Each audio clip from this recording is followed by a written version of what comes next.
A Bíblia já está aberta aí em capítulo de número 21, a partir do versículo de número 6.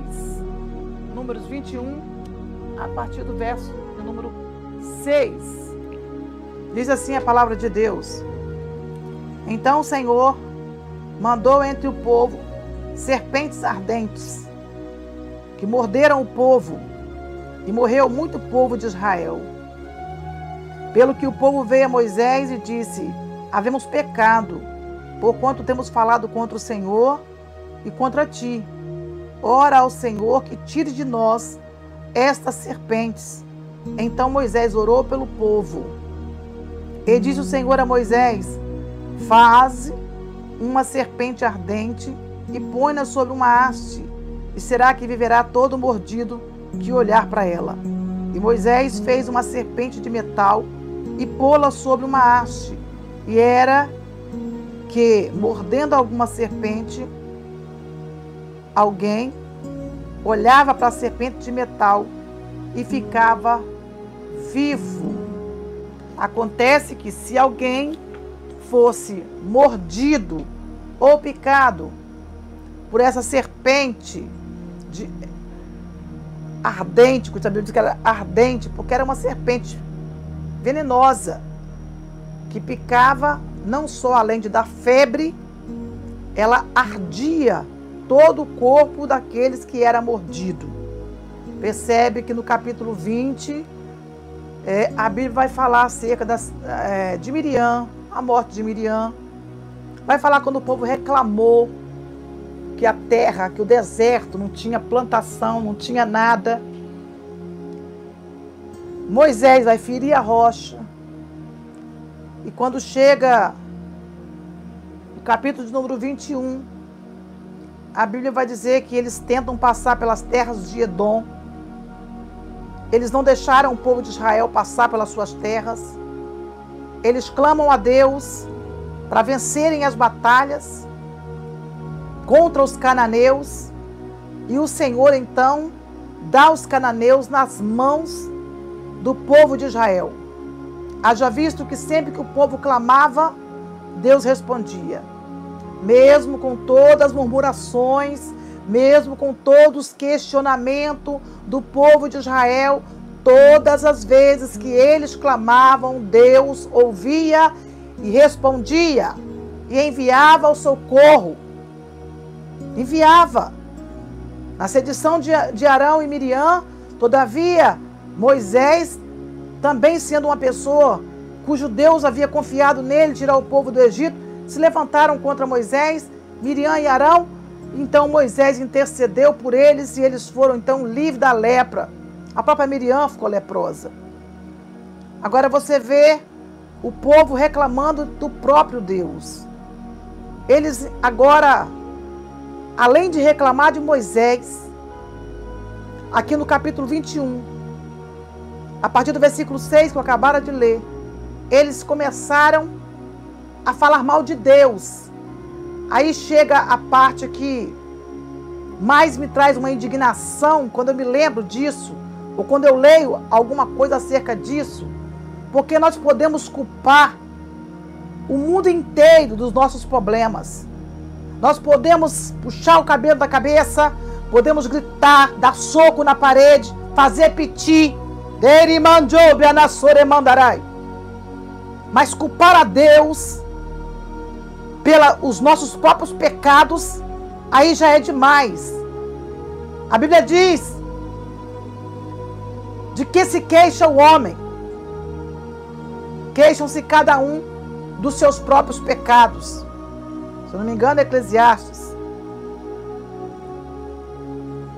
Os israelitas já haviam saído do Egito, estavam andando pelo deserto, e todos os dias, e todos os minutos, e todas as horas, eles tinham um questionamento, uma reclamação, uma murmuração a Moisés.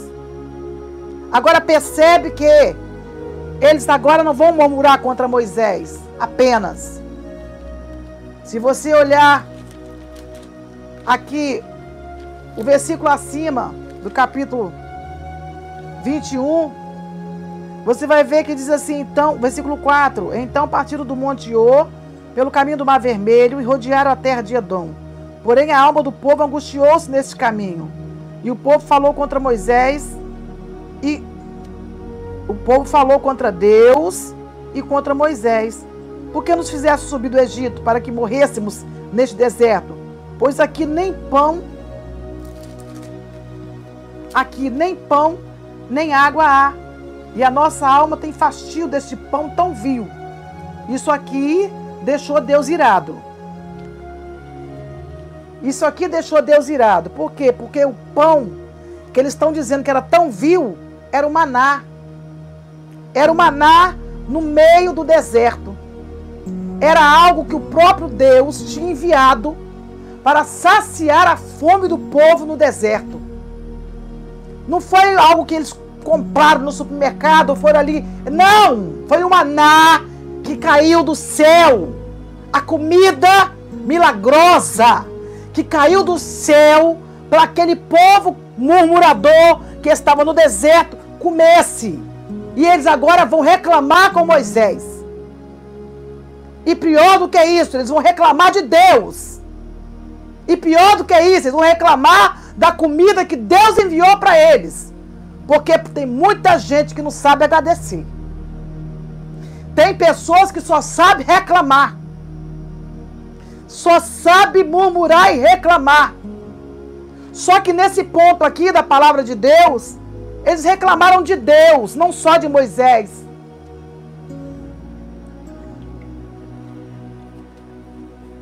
Reclamaram que não tinha água. Reclamaram que estava no deserto. E reclamaram do pão que eles estavam comendo. E chegaram a dizer, esse pão é tão vil. Ou seja, não vale nada. Vale nada esse pão. E esse pão era o maná providenciado por Deus. Nós temos que tomar muito cuidado quando nós dizemos que é nada aquilo que Deus tem feito com as suas próprias mãos para as nossas vidas.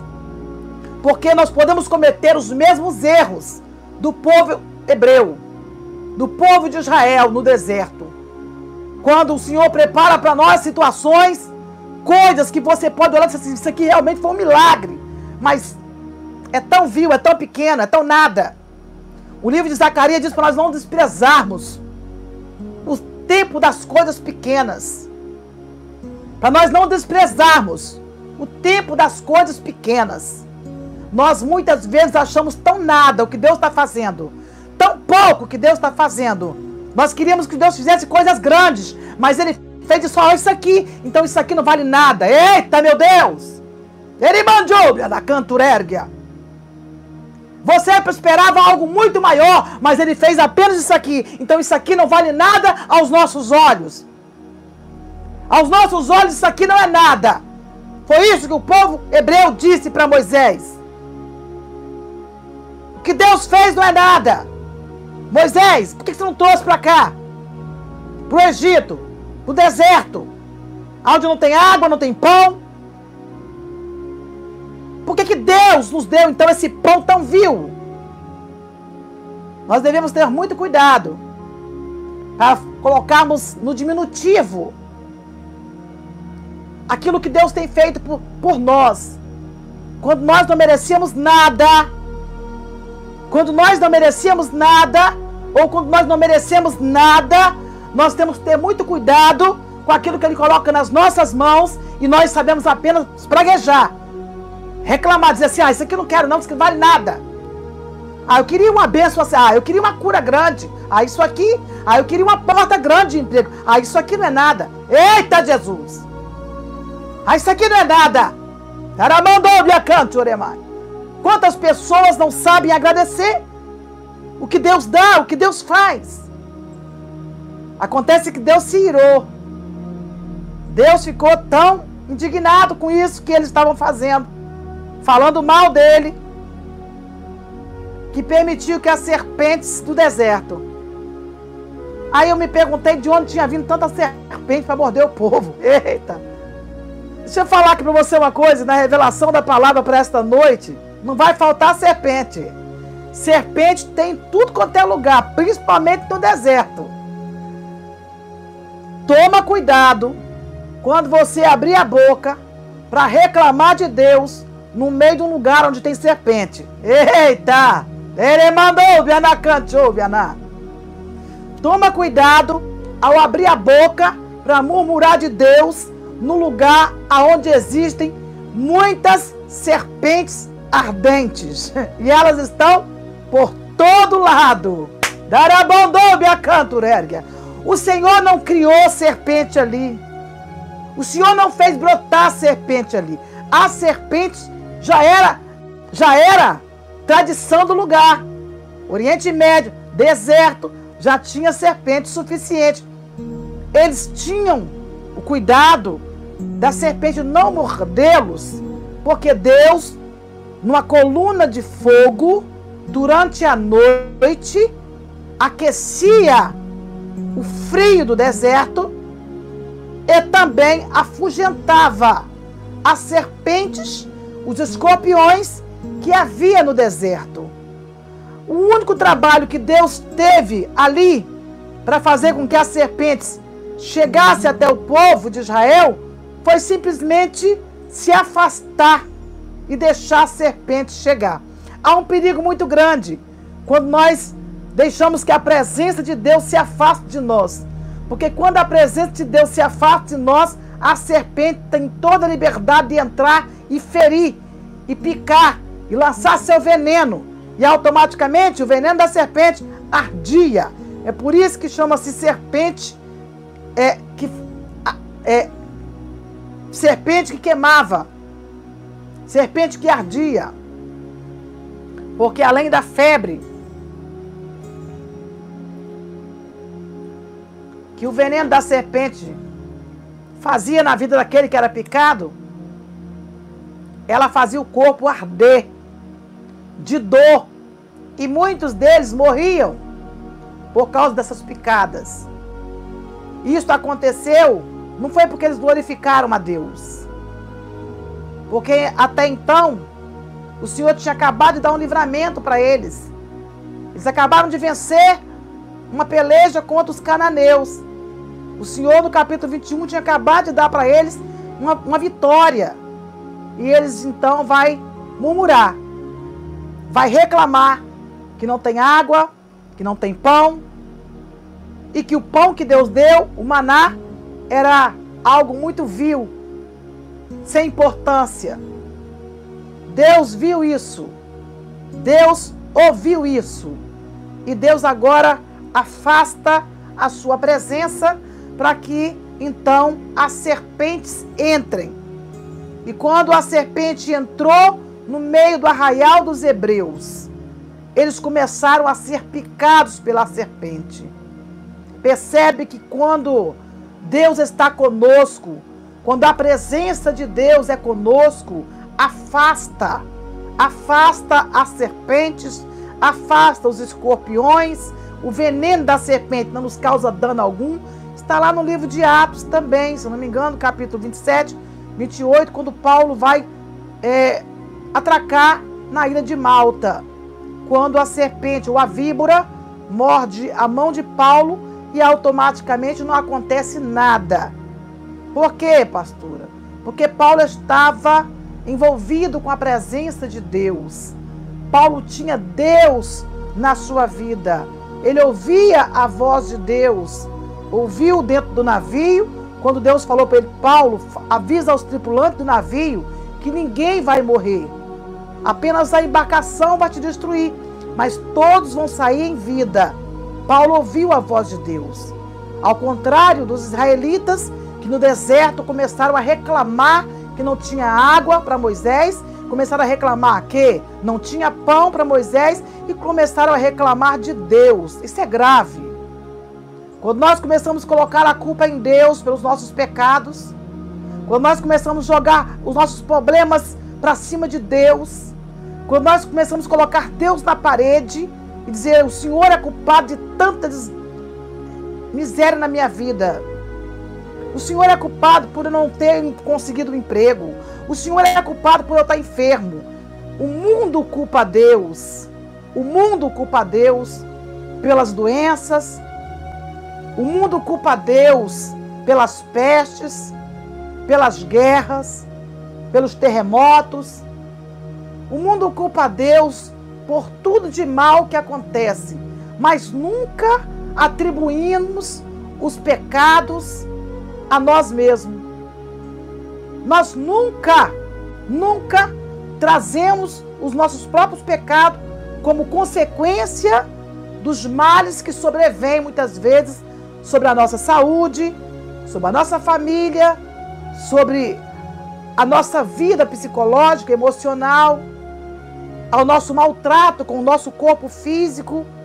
Nós muitas vezes atribuímos a Deus as enfermidades que nós mesmos atraímos para nosso corpo quando não comemos bem, quando ingerimos bebidas, quando botamos coisas que fazem a nossa saúde ficar ruim, quando dormimos mal, quando comemos mal, quando dormimos fora de hora, nossas enfermidades acabam atraindo o nosso corpo e nós jogamos: ah, Deus, por que eu estou assim? Ah, Deus, por que eu estou assado? Ah, Deus, por que aconteceu isso? Ah, Deus, por que aconteceu aquilo? E nós não paramos para pensar que muitas vezes nós somos culpados. Nós somos culpados. De que se queixa o homem? Queixa-se cada um dos seus próprios pecados. Deus usou o que já estava ali. As serpentes já existiam ali. O Senhor é que livrava o povo de Israel com a coluna de fogo, sempre afugentando as serpentes. Mas quando o povo resolveu se afastar de Deus, porque todas as vezes que nós reclamamos, que nós murmuramos, que nós falamos mal de Deus, nós afastamos a presença dele. Porque isto é pecado. E quando nós afastamos a presença dele, nós atraímos as coisas ruins. Porque o anjo do Senhor acampa-se ao redor dos que os temem e os livra. Mas quando nós estamos diante da presença de Deus e praticamos pecado, ele se afasta. Porque o nosso Deus, na sua autoridade, os seus atributos santos, ele não permanece no mesmo lugar com o pecado. Então, se tem pecado, ele se afasta. E ao se afastar, a serpente, que simboliza a destruição, que simboliza a morte, que simboliza a traição, o engano, a falsidade, isso chega na vida do homem. E agora o povo de Israel vai clamar e vai pedir a Moisés que interceda a Deus. Eles viram que eles não tinham nenhuma condição de falar com Deus. E eles vão dizer: Moisés, pede a Deus por nós, que afastem essas serpentes. Deus agora vai dizer: Moisés, você vai fazer uma coisa, estrategicamente, algo profético, apontando para o tempo em que Jesus morreria para a salvação da humanidade. Moisés agora vai construir uma serpente de metal e vai colocá-la num poste, numa haste, e vai dizer para o povo: todos que olharem para a serpente de metal numa haste será curada e não morrerá. Louvado seja Deus. O próprio Deus já estava apontando a saída para a cura, o antídoto para o veneno da serpente. Estava na serpente estendida. Por quê? Porque as serpentes era a correção para aqueles que se afastavam de Deus, que reclamavam, que murmuravam, que estavam pecando contra Deus. Então a serpente ali, ela veio como algo de cobrança para castigo, e o pecado verdadeiramente castigou o povo no passado e castiga hoje. Foi preciso Jesus descer, morrer na cruz do Calvário, e ele então agora vai dizer a Moisés: Moisés, eu poderia dizer assim: sai serpente, ou morram todas as serpentes no deserto. Não, as serpentes continuaram picando, salvo aqueles que olharam para a serpente estendida no haste que Moisés estendeu, estes eram livres da picada, estes eram livres da morte, estes eram livres de arder em febre, de queimar, de sentir dores pelo seu corpo, porque o pecado faz justamente isso. O pecado faz você arder em febre, faz você delirar, porque a febre traz delírio. O pecado faz o seu corpo doer, porque automaticamente todas essas dores que o pecado causa através da picada, através da mordida da serpente, que destila o seu veneno sobre o seu corpo, são prejuízos mortais, que só apenas alguém como Jesus, santo, sacrossanto, poderoso, levantado na cruz do Calvário para tirar o pecado da humanidade. Entra nesta casa, toma a nação brasileira, todas as autoridades constituídas, joga por terra toda a trama do inferno contra a nação brasileira, contra todos que oram comigo esta noite em todos os países. Eu coloco em tuas mãos, dá vitória ao teu povo, repreende a fúria de Satanás, em nome de Jesus. Pai, muito obrigado por esta live. Seja conosco, nos garanta a vitória, em nome de Jesus.